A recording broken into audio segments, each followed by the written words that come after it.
sangat jelas ketidakbenarannya, yaitu saya kan pelapor, pengadu, sudah 6 bulan nunggu dari bulan Desember tanggal 9. Kok baru sekarang diproses ketika Joko Widodo mendatangi Polda buat laporan, nggak lama, 1 minggu diproses. Diskriminasi luar biasa, Pak Polri, Pak Sigit, tolong yang hormat nih, anak buah Anda kok kerjanya nggak benar gitu tuh. Karena itu saya bilang kontra protes gitu. Jadi jangan salah paham juga. Saya akan diam kalau sesuai fakta. Kalau nggak sesuai fakta masa kita diam. Advokat itu berdasarkan Undang-Undang Nomor 18 tahun 2003 pasal 5 dan 16, standing point itu saya ini penegak hukum di samping polisi, jaksa, hakim. Jadi satu lagi kami advokat, itu dijamin Undang-Undang Nomor 18 tahun 2003 pasalnya 16. Dan pasal 5-nya itu membuat standing point sesama penegak hukum. 16-nya itu tidak dapat digugat, perdata, dan tidak dapat dipidana. Kok saya dilaporin polisi sama si Jokowi kok kalian nggak mengignore, mesti diabaikan, itu nggak benar, dia laporan nggak benar, sampah ini, dia nggak ngerti undang-undang. Kecuali saya membuat kesalahan. Kesalahan saya apa kalau pencemaran? Saya nggak pernah mencemarkan dia kok, kenapa baru sekarang dilaporin? Ini kan udah 3 tahun lalu saya bekerja, bukan baru kemarin. 3 tahun lalu saya bikin gugatan, udah 3 kali sidang, bukan 3 kali pengadilan negeri Jakarta Pusat. Sekali saya cabut laporan, jadi belum kalah. Kok anak si Oto ngomong saya kalah tadi? Apa yang kalah? Cabut perkara itu bukan kalah, karena belum masuk pokok perkara. Jadi jatuhnya seri 0-0. Saya sadar waktu itu, kalau saya teruskan, saya ngerti hukum, pasti dikalahin dong. Nggak punya alat bukti dan apa saksinya, karena Bambang Tri ditahan di bawah tanah lah di Mabes Polri. Yang kedua, dengan kondisi itu dibilang kita kalah, dan Jokowi selalu beralasan siapa yang menuduh dia membuktikan, itu benar dalam perdata, tapi dalam konteks waktu pidana di Solo itu pidana loh, nggak ada urusan dengan dalil atau azas itu, karena yang menuduh itu polisi pertamanya, kemudian jaksa dengan P21 bisa 2 pengadilan. Itu saya persoalkan betul di pengadilan ini. Kalian berani bawa tuduhan kepada klien kami itu, bahkan mendakwa menuntut 10 tahun. Alat bukti kalian apa? Nggak bisa jawab tuh jaksa tuh. Kami cuma dapatnya fotokopian yang dilegalisir. Sejak kapan fotokopi jadi alat bukti? Kebetulan ada saksi ahli dari pihaknya, profesor siapa tuh? Dari UKI atau siapa tuh? Saya nanya sama dia, Profesor, bagaimana penjelasan Anda sebagai ahli ya? Apakah fotokopi bisa jadi alat bukti untuk di persidangan? Nggak bisa, katanya. Udah tahu saksi yang dibawa sendiri nggak bisa kok, dipaksa LK masih hakimnya juga tuh. Diputuslah klien saya 6 tahun, tuntutan 10 tahun. Saya banding kemudian dapat diturunkan 4 tahun. Saya lihat diktumnya, apa alasan kok dikurangi? Ternyata Undang-Undang Nomor 1 tahun 46 pasal 14 pasal 15 tidak diberlakukan. Jadi dia confirm sekali, klien saya Bambang Tri dan Gus Dur tidak memfitnah, tidak hoak, tidak buat kegaduhan, tapi apa adanya. Kenapa kita dikejar-kejar? Blow on mereka itu adalah mana ijazah, kamu nggak pernah lihat ijazah asli kok.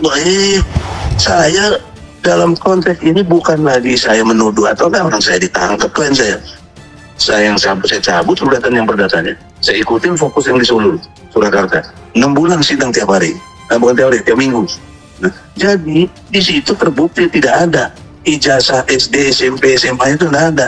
SMA 6 itu belum ada, SMPP dulu 6 tahun kemudian baru SMA 6 itu ada. Kok bilang lulusan SMA 6 itu juga, aduh ya Allah. Saya tahu persis saksi itu semua, tapi semua dibenarkan oleh polisi, Mabes Polri. Ini notra bersama, makanya saya minta gelar perkara khusus ini. Wasidik terutama, Wasidik Anda itu namanya Wasid, Dewan Pengawas Penyidik-Penyidik. Kami nuntut TPWA untuk gelar perkara khusus. Tampilkan kami nggak perlu ditampilkan, total dikalahkan aja. Nah, ini saya kira kezaliman yang luar biasa gitu. Pak Polisi sadar, kalian ini lembaga negara resmi yang bayar pajak ke kami. Kenapa kalian belain si Jokowi yang nggak justru kemprong pajak dan lain sebagainya gitu loh. Saya kira itu aja lah, saya lagi sakit, males lah. Yang penting substansinya itu, saya protes sudah itu, takdirnya Allah bisa lagi podcast, saya nggak ngarang-ngarang, nggak rekayasa. Kalau nggak suka, kan ada mekanismenya, bukan dilaporin polisi, tetapi diproses dulu. Dari penyelidikan itu harus ke penyidikan, ini nggak langsung ya. Ingat loh, penyelidikan itu belum proses justia, belum. Jadi kalaupun saya nggak datang, nggak apa-apa. Nggak mau datang, nggak ada urusan, karena belum proses justia, belum menjadi penyidikan. Karena masa nggak ngerti definisi penyelidikan dan bedanya dengan penyidikan.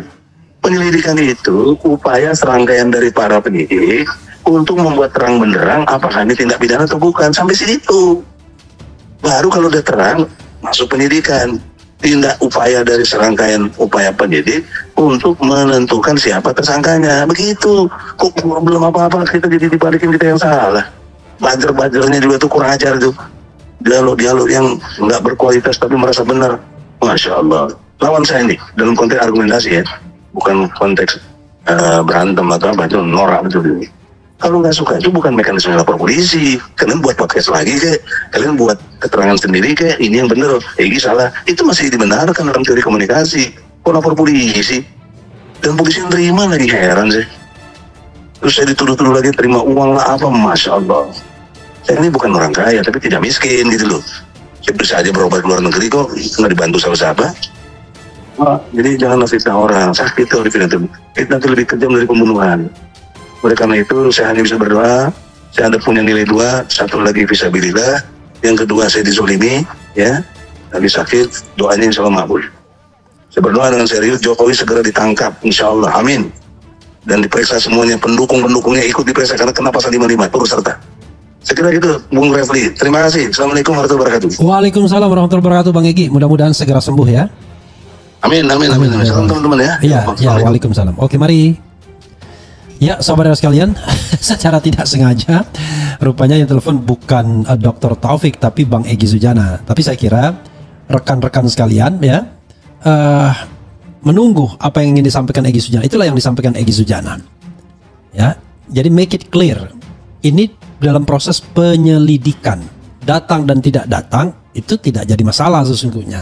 Kalau datang ya soal etika saja, soal etika. Tetapi Egy Sujana bukan tidak datang karena dia sakit dan sekarang berada di luar negeri. Bahkan sakitnya sakit yang lumayan lah. Dia harus melakukan operasi ya. Jadi saudara sekalian, karena itu masuk akal kalau ada gelar perkara khusus. Bayangkan dalam proses penyelidikan sudah dihentikan penyelidikannya. Padahal banyak keterangan-keterangan, banyak saksi, banyak ahli yang masih bisa dimintai keterangannya. Banyak petunjuk yang masih bisa membuktikan bahwa ada versi bahwa memang dugaan ijazah itu palsu, dugaan ya. Karena begini saudara sekalian, kalau kita lihat perkembangan kasus ini, it could be possible Jokowi memang pernah kuliah. Tapi apakah tamat atau tidak? This is the question. Bahkan kemarin salah satu narasumber di iNews mengatakan pada saya, dia itu satu kuliahan dengan, dia bilang, lupa saya, pokoknya intinya dia satu kuliah dengan kerabatnya. Saya tanya, tahu nggak kalau dia tamat? Nah itu saya nggak tahu. Jadi kan sebenarnya yang dipermasalahkan orang itu ijazahnya, bukan pernah kuliah atau tidak. Kalau soal pernah kuliah atau tidak, ya itu bisa saja, tapi ijazahnya. Nah, ijazah dan skripsi itu satu kesatuan. Anda bisa KKN, tetapi kalau Anda tidak bikin skripsi dan tidak lulus skripsi, Anda tidak bisa dapat gelaran.